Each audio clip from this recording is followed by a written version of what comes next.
The Science of Getting Rich by Wallace D. Wattles. Chapter 16. Some Cautions and Concluding Observations. Many people will scoff at the idea that there is an exact science of getting rich. Holding the impression that the supply of wealth is limited, they will insist that social and governmental institutions must be changed before even any considerable number of people can acquire a competence. But this is not true. It is true that existing governments keep the masses in poverty, but this is because the masses do not think and act in the certain way.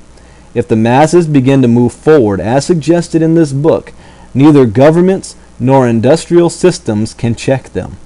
All systems must be modified to accommodate the forward movement.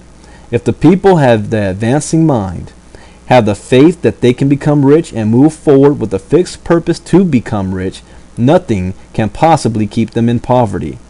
Individuals may enter upon the certain way at any time and under any government and make themselves rich, and when any considerable number of individuals do so under any government, they will cause the system to be so modified as to open the way for others. The more men who get rich on the competitive plane, the worse for others. The more who get rich on the creative plane, the better for others. The economic salvation of the masses can only be accomplished by getting a large number of people to practice the scientific method set down in this book and become rich. These will show others the way and inspire them with a desire for real life, with the faith that it can be attained, and with the purpose to attain it. For the present, however, it is enough to know that neither the government under which you live nor the capitalistic or competitive system of industry can keep you from getting rich. When you enter upon the creative plane of thought, you will rise above all these things and become a citizen of another kingdom. But remember that your thought must be held upon the creative plane. You are never for an instant to be betrayed into regarding the supply as limited, or into acting on the moral level of competition. Whenever you do fall into old ways of thought, correct yourself instantly. For when you are in the competitive mind, you have lost the cooperation of the mind of the whole. Do not spend any time in planning as to how you will meet possible emergencies in the future, except as the necessary policies may affect your actions today.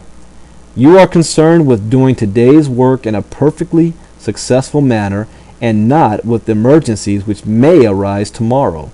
You can attend to them as they come. Do not concern yourself with questions as to how you shall surmount obstacles which may loom upon your business horizon, unless you can see plainly that your course must be altered today in order to avoid them. No matter how tremendous an obstruction may appear at a distance, you will find that if you go on in the certain way, it will disappear as you approach it, or that a way over, through, or around it will appear. No possible combination of circumstances can defeat a man or woman who is proceeding to get rich along strictly scientific lines. No man or woman who obeys the law can fail to get rich, any more than one can multiply 2 by 2 and fail to get 4. Give no anxious thought to possible disasters, obstacles, panics, or unfavorable combinations of circumstances. It is time enough to meet such things when they present themselves before you in the immediate present, and you will find that every difficulty carries with it the wherewithal for its overcoming. Guard your speech. Never speak of yourself, your affairs, or of anything else in a discouraged or discouraging way. Never admit the possibility of failure, or speak in a way that infers failure as a possibility. Never speak of the times as being hard, or of the business conditions as being doubtful.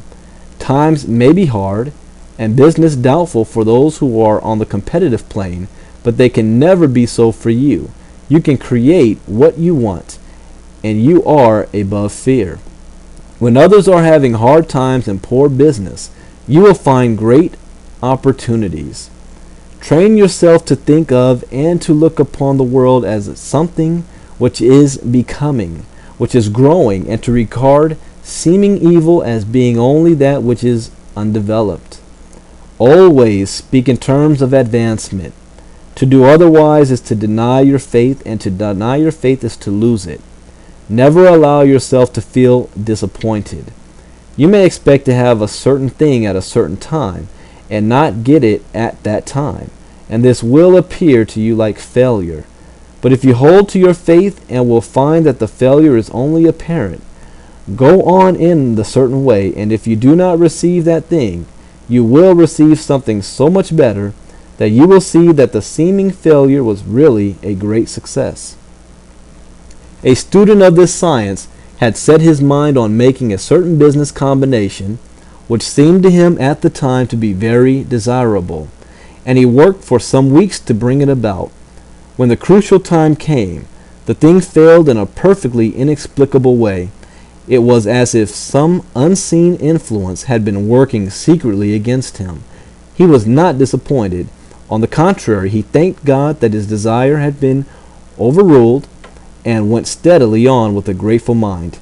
In a few weeks an opportunity so much better came his way that he would not have made the first deal on any account, and he saw that a mind which knew more than he knew had prevented him from losing the greater good by entangling himself with the lesser. That is the way every seeming failure will work out for you. If you keep your faith, hold to your purpose, have gratitude, and do every day all that can be done that day, doing each separate act in a successful manner. When you make a failure, it is because you have not asked for enough. Keep on, and on a larger thing than you are seeking will certainly come to you. Remember this: you will not fail because you lack the necessary talent to do what you wish to do. If you go on as I have directed, you will develop all the talent that is necessary to the doing of your work. It is not within the scope of this book to deal with the science of cultivating talent, but it is as certain and simple as the process of getting rich. However, do not hesitate or waver for fear that when you come to any certain place, you will fail for lack of ability. Keep right on, and when you come to that place, the ability will be furnished to you. The same source of ability which enables the untaught Lincoln to do the greatest work in government ever accomplished by a single man is open to you. You may draw upon all the mind there is for wisdom to use in meeting the responsibilities which are laid upon you. Go on in full faith. Study this book. Make it your constant companion until you have mastered all the ideas contained in it. While you are getting firmly established in this faith, you will do well to give up most recreations and pleasure, and to stay away from places where ideas conflicting with these are advanced in lectures or sermons. Do not read pessimistic or conflicting literature, or get into arguments upon the matter. Do very little reading outside of the writers mentioned in the preface. Spend most of your leisure time in contemplating your vision, and in cultivating gratitude, and in reading this book.